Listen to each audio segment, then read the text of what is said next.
روزہ قبول نہیں؟ یہ بات یار بہت اڑی ہوئی ہے. ان کا سوال یہ ہے کیا بنا تراویح روزہ قبول نہیں؟ بھائی تراویح جو ہے یہ نفلی عبادت ہے اور روزہ فرض ہے. تراویح سے روزے کا کوئی اس طرح کا کنیکشن نہیں ہے کہ اگر آپ تراویح نہیں پڑھیں گے تو آپ کا روزہ نہیں ہوگا. بالکل روزہ ہو جائے گا. آپ اگر روزہ چھوڑیں گے تو آپ کی پکڑ ہوگی اور آپ کو مطلب اللہ کے یہاں حساب دینا ہے روزوں کا. تراویح کا کوئی حساب نہیں ہو. اگر آپ تراویح کی دن چھوڑ بھی دیتے ہیں کوئی فرق نہیں پڑتا. اور اس سے کوئی مطلب نہیں ہے نبی اکرم صلی اللہ علیہ وسلم نے تراویح اس طرح سے نہیں پڑھائی جس طرح سے ہم پڑھتے ہیں. یہ حضرت عمر رضی اللہ تعالیٰ عنہ نے ترتیب دی ہے. حضور نے جو 2-3 دن تراویح پڑھائی نا وہ بھی آخری وقت میں پڑھائی جو حضور کا قیام اللیل کا ٹائم تھا. قیام اللیل کہتے ہیں رات کی نماز جو نبی اکرم صلی اللہ علیہ وسلم پہ فرض تھی. جو اسے تہجد کہہ لو، قیام اللیل کہہ لو، رات کی نماز کہہ لو یا تراویح کہہ لو، سب ایک ہی چیزیں ہیں. 2 اصطلاحات ہیں، ایک فرائض اور ایک نفل. فرضوں کے بعد سب نفل ہیں. ان میں فرضوں کے بعد جو سب سے اہم ترین جو میں نے پڑھا ہے اس میں فجر کی 2 سنتیں، رات کے 3 وتر. اس کے علاوہ سب نفل ہیں. کرو گے بہت ثواب. آج حدیث آئی کہ رات کی نماز کو اللہ نے نفل قرار دیا. تو نفلوں کے معاملہ آپ کے اپنے لیے آپشن ہے کہ آپ کر دو گے تو بہت بڑھیا، نہیں کرو گے کوئی گناہ نہیں.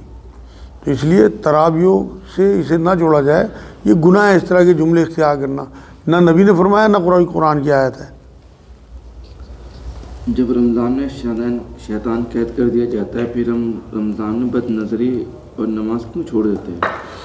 بڑا اچھا سوال ہے. آج بھی یہ بات آئی. اصل میں سرکش شیاطین، دیکھو میں ایک حدیث سناتا ہوں آپ کو. ان کا سوال یہ ہے کہ شیطان جب قید کر دیے جاتے ہیں تو پھر ہم گناہ کیوں کرتے ہیں رمضان میں؟ تو ایک حدیث نبی اکرم صلی اللہ علیہ وسلم نے فرمایا کہ ہر انسان کے ساتھ اس کا جوڑا شیطان اللہ نے پیدا کیا. تو ایک صحابی نے جسارت کر کے پوچھ لیا کہ حضور آپ کے ساتھ بھی؟ کہ ہاں میرے ساتھ بھی، مگر میں نے اسے مسلمان کر لیا. تو نبی اکرم صلی اللہ علیہ وسلم میں تو اتنا ظرف تھا کہ وہ اسے مسلمان کر لیں. ہم لوگوں کے ساتھ بھی شیطان، ہمارے اندر جو نفس ہے وہ ساتھ ہی لگا ہوا ہے. تو وہ شیطان قید نہیں ہوتا. اسے قید کرنے کے لیے تو انسان کو مارنا پڑے گا. تو وہ تو انسان کے ساتھ، حضور نے فرمایا تمہاری رگوں میں خون کے ساتھ گردش کرتا ہے شیطان اور تمہارے دل پہ تھوتھڑی جما کے وسوسے ڈالتا ہے. تو یہ جو باہر کے شیطان ہیں، اوپر کے جو میں کل کہہ رہا تھا آپ کو من الجنتی والناس، ان کو شیاطین کو جکڑ لیا جاتا ہے. لیکن اندر کا جو شیطان جسے ہم نے پال رکھا پورے 11 مہینے، وہ تو ابھی بھی ہمارے ساتھ حرکتیں کراتا ہے. تو اصل تو اسے قابو کرنا ہے جیسے نبی نے اسے قابو کیا. اور وہ اس کے قابو کرنے کا بہترین طریقہ اللہ سے دعا، وما توفیق الا باللہ علیہ توکلت علیہ انیب. اور دوسرے آپ اپنی نیکی بڑھائیں، بہترین طریقے سے روزے رکھیں، متقی پرہیزگار بن کے، اور نمازیں اپنی درست رکھیں 5. اور کوشش کریں زیادہ سے زیادہ اس ٹائم عبادات میں لگیں. بازاروں سے بچیں، بازاروں میں جانے سے، کاروبار میں لگنے سے. اگر اللہ نے آپ کو فراوانی دی ہوئی ہے 11 مہینے تو آپ 1 مہینہ یہ بانٹنے میں لگائیں اللہ کی راہ میں، اور اللہ کی راہ میں عبادت میں لگائیں. تو انشاءاللہ تعالیٰ آپ کے جو اندر کا شیطان ہے وہ کم سے کم کمزور تو ہو ہی جائے گا، اگر بالکل ختم نہیں ہوگا تو. شیعہ لوگ تراویح کیوں نہیں پڑھتے؟ ان کا سوال یہ شیعہ لوگ کیوں نہیں تراویح پڑھتے؟ اصل میں وہ میرے نزدیک جو میں نے پڑھانا، یہ حضرت عمر رضی اللہ تعالیٰ عنہ کے ساتھ جو ان کا بغض اور دشمنی ہے نا، اس کی وجہ سے ان میں شدت آ گئی. شدت دونوں طرف ہے. انہوں نے اسے فردوں سے بھی اوپر کر رکھا. سنیوں نے بھاگے پھریں گے جہاں چاند نظر آیا رمضان کا، ساری دکانیں بند، سارے گھر بند، اور تراویحوں کے لیے پورے سال نماز نہیں پڑھتے. ان میں یہ شدت آ گئی کہ انہوں نے فردوں سے بھی اوپر اسے کر دیا. یہ بھی ظلم ہے. اور انہوں نے سرے سے انکار کر دیا. بھائی جو خلفائے راشدین ہیں ان کی سنت بھی تو آپ کو ادا کرنی ہے. ایسا تھوڑی ہے. نبی اکرم صلی اللہ علیہ وسلم خود فرما کے گئے، اور حضور نے 3 دن تو پڑھی ہیں. ہے تو یہ سنت. اسے سنت موقعہ نہیں کہنا چاہیے. مجھے جو اعتراض ہے وہ سنت موقعہ کہنے سے ہے. تو شیعہ بھی اس ٹائم اس ٹیم پہ ہیں، وہ صرف ان کی دشمنی میں حضرت عمر کی، کیونکہ یہ ان کی سنت شروع کرائی ہوئی ہے. حالانکہ انہوں نے خود نہیں پڑھی. جب انہوں نے ترتیب دلائی، جب دیکھا کہ مسجد نبوی میں کچھ لوگ ادھر کچھ لوگ ادھر کھڑے، تو انہوں نے ایک امام کے پیچھے کرا دیا سب کو، اور کہا کہ بھائی 20 رکعت پڑھو. یا وہ تو نفلی عبادت ہے، چاہے 200 پڑھو، چاہے 8 پڑھو یا 20 پڑھو. تو خود شامل نہیں ہوا ہے، بلکہ بدعت حسنہ.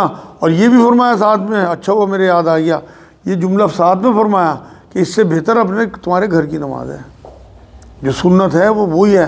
آج بھی میں آپ لوگوں کو بتا دوں کہ بھائی جو لوگ سارے سال تہجد پڑھ رہے ہیں نا، آپ یقین کرو اگر وہ تراویح میں اس طرح سے نہ بھی آئے کوئی فرق نہیں پڑتا. بہترین نماز وہی ہے جو آپ اپنے گھروں میں، نبی نے فرمایا کہ مسجد میں تم فرض نماز پڑھو، اور اس کے علاوہ جو تمہاری نفل نمازیں ہیں وہ تم اگر گھر پہ پڑھتے ہو تو وہ میری مسجد نبوی میں پڑھی گئی نمازوں سے ہی بہتر نماز ہے. حدیث بتا رہا میں آپ کو. تو یہ جو آپ کی جہاں نفل یہ جو پڑھ رہے ہیں نا آپ تراویح، اگر آپ اسے بند کر کے گھر میں آپ 8 رکعت وہ پڑھ دو جو حضرت عائشہ فرما کے گئیں، حضور کی رات کی نماز 8 رکعت نماز 3 وتر 11 رکعت ہوتی تھی، اگر وہ آپ 11 رکعت پڑھ دو اس سے 10,000 درجے بہتر ہے. اور نبی کی حدیث سامنے کھڑی ہے، شاید آپ لوگوں نے سنی ہو، لیکن کیونکہ ترتیب بنی ہوئی ہے، ایک سال میں ایک بار چانس ملتا ہے. اگر اس طرح سے آپ نے یہاں چھوڑ دیا آنا تو آپ گھر بھی نہیں پڑھو گے، یہاں سے بھی جاؤ گے. تو اس طرح سے آپ کو قرآن سننے کا موقع مل رہا. اور رات کی عبادت تو ہے ہی ہے، کیونکہ جب آپ کی مغرب کے بعد رات شروع ہو گئی تو یہ جو رات کی عبادت جو آج حدیث میں آئی نفل عبادت ہے، تو اسے جاری ساری رکھیں. میں تو اس لیے کہہ رہا آپ کو کہ اگر کوئی واقعی آنا بند کر دے اور یہ طے کر لے کہ میں نے سارے سال تہجد پڑھنا ہے تو نبی کی اس سنت پہ جانا ہے، تو آپ یقین کرو اس سے لاکھ درجے بہتر ہے وہ نماز آپ کے گھر کی. حضور نے یہ بھی فرمایا ایک بار کہ اپنے گھروں کو قبرستان نہ بنانا، تمہاری جو نفل نمازیں ہیں وہ تمہارے گھروں میں بہتر ہیں مسجدوں سے. شب برات کو جو ہے یہ میں نے ادھکتر 3 ملکوں میں یہ ابھی تک دیکھا ہے، بنگلہ دیش، ہندوستان اور پاکستان. کیا دیکھا ہے؟ کیا اور ملکوں میں بھی اسی طرح شب برات کو منایا جاتا ہے؟ ان کا سوال یہ ہے شب برات بر صغیر کے علاوہ کہیں اور بھی منائی جاتی ہے؟ کہیں نہیں میرے بھائی، اس کا تصور ہی نہیں ہے. یہ تو ایک ضعیف حدیث ہے اس کی وجہ سے، اور اس میں بھی بہت جھول ہیں. وہ نہیں، یہ تو بدعت ہے، بالکل بدعت شروع ہو گئی ہے. کا سوال ہے، میں نے ایک دوست کو ادھار دیا تب وہ حلال کام کرتا تھا، اب وہ حرام کام کرتا ہے، کیا اس سے پیسے واپس لے سکتا ہوں؟ ان کا سوال یہ ہے کسی کو ادھار دیا، اس ٹائم وہ حلال کام کرتا تھا، اب وہ کسی حرام کام میں ملوث ہو گیا، میں اپنا ادھار واپس لوں سے نہ لوں؟ بالکل لینا چاہیے. آپ کا اس کے حرام کام سے کیا مطلب؟ آپ نے تو ادھار دیا تھا پاک پیسہ، اس طرح تو آپ کی زندگی بہت مشکل ہو جائے گی. آپ بہت سارے لوگوں سے بزنس کرتے ہو، ان کے تمام کام جو ہیں بہت سارے بیاج کے، سود کے، اس طرح کے کام ہوتے ہیں. آپ کس طرح سے زندگی گزارو گے؟ آپ دیکھو جو فیکٹریاں ہیں ان میں آپ اپنے مالکوں سے پیسے لیتے ہو، ان کے کیا کیا دھندے ہوتے ہیں، کس طرح کے کام ہوتے ہیں، کچھ پتہ تھوڑی ہے. تو اس لیے بالکل آپ اپنا ادھار ان سے لو، اور وہ آپ کے لیے جائز ہے، پاک ہے. جو دنیا میں آگ میں جل کر مر گیا وہ جہنم میں نہیں جلے گا، کیا ایسی کوئی روایت ہے؟ ان کا سوال یہ ہے جو دنیا میں جل کے مرا وہ جہنم میں نہیں جلے گا، کیا ایسی روایت؟ نہیں بھائی، ایسی کوئی روایت نہیں ہے، بلکہ جو جل کے مرے گا وہ شہادت کا مرتبہ دیا جائے گا. اس طرح کی کوئی روایت تو ہے. اور شہید کے جو ہے تمام گناہ معاف کر دیتا ہے اللہ پاک سوائے قرض کے. اگر وہ قرض دار نہ ہوا تو پھر اسے شہادت کا مرتبہ ملے گا. تو اس حساب سے تو کہا جا سکتا ہے. اور اگر اس کے کوئی گناہ باقی ہوئے تو اسے وہاں دوزخ میں جو بھی عذاب دیا جائے گا، اس کے بعد پھر اسے جنت داخل کر دیا جائے گا. تو یہ نہیں ہو سکتا کہ وہ گناہ گار ہو اور وہ اگر جل کے مر گیا، اللہ کا باغی ہو اور کفر کرتا ہو یا شرک کرتا ہو یا بدعت کرتا ہو، اس کے بعد پھر اسے وہاں کی آگ جو ہے وہ نہیں جلائے گی، تو جلائے گی ہر حال میں.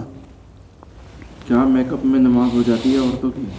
ان کا سوال ہے کیا میک اپ میں نماز ہو جاتی ہے؟ اگر وضو کر لیا پہلے میک اپ سے اور میک اپ میں کوئی حرام چیز نہ ہوئی تو بالکل نماز ہو جائے گی. لیکن اگر میک اپ کے بعد وضو کیا اور پانی کھال تک نہیں پہنچا، ایسا موٹا جیسا آج کل میک اپ ہوتا ہے، میں دیکھتا ہوں کہ عورتیں جو ہیں وہ پہچانی نہیں جاتی. اگر واقعی وہ منہ دھو لیں تو ڈر جائے آدمی کہ کون تھی، تو پھر تو اس کا وضو نہیں ہوگا، اور وضو نہیں ہوگا تو نماز بھی نہیں ہوگی. کیا کسی محفل میں حضور صلی اللہ علیہ وسلم کے نام پر ہر بار درود پڑھیں؟ اچھا، ان کا سوال یہ ہے کیا محفل میں بار بار نبی کا نام آئے صلی اللہ علیہ وسلم تو کیا ہر بار درود پڑھیں؟ نہیں، ضرورت نہیں ہے. ایک بار اگر آپ نے درود پڑھ دیا حضور کے نام پہ تو پھر اس کے بعد آپ نہ پڑھیں. اور یہ تو محمد ایسا نام ہے، ایسی مٹھاس ہے، جتنی بار آپ درود پڑھو گے اتنا ہی مزہ آئے گا. تو یہ تو اپنی کیفیت کی بات ہے، لیکن شریعت یہ کہتی ہے کہ ایک بار اگر آپ نے پڑھ دیا تو آپ کا کام ہو جائے گا انشاءاللہ. کیا رات میں کتوں کے رونے پر کچھ برا ہوتا ہے یا موت ہوتی ہے؟ ان کا سوال یہ ہے رات کو کتے روتے ہیں، کیا اس کے رونے سے کچھ برا ہوتا ہے یا کوئی موت ہوتی ہے؟ نہیں بھائی، ایسی کوئی روایت نہیں ہے، بیکار کی باتیں ہیں. تو کتے کسی تکلیف میں رو رہے ہیں، مان لو ان کے کوئی درد ہے، اکثر ہوتے ہیں، تو وہ ایسا تھوڑی ہے کہ کوئی اس کی وجہ سے مر جائے گا. ہم نے سنا نہیں اس طرح کی، نہ کوئی قرآن کی آیت نہ کوئی حدیث. لوگ اصل میں اپنی طرف سے بھی چیزیں اڑا دیتے ہیں جو معاشرے میں پھر گردش کرتی رہتی ہیں. وما علینا الا البلاغ. اللہم صلی اللہ سیدنا محمد وعلی آل سیدنا محمد بارک وسلم. اے اللہ تمہارا بیٹھنا قبول فرما لے. یا اللہ ہم نے جو آج روزہ رکھا ہے اسے قبول فرما لے. آگے کے روزے آسان فرما دے. یا اللہ پاک زیادہ زیادہ عبادت کرنے کی توفیق عطا فرما.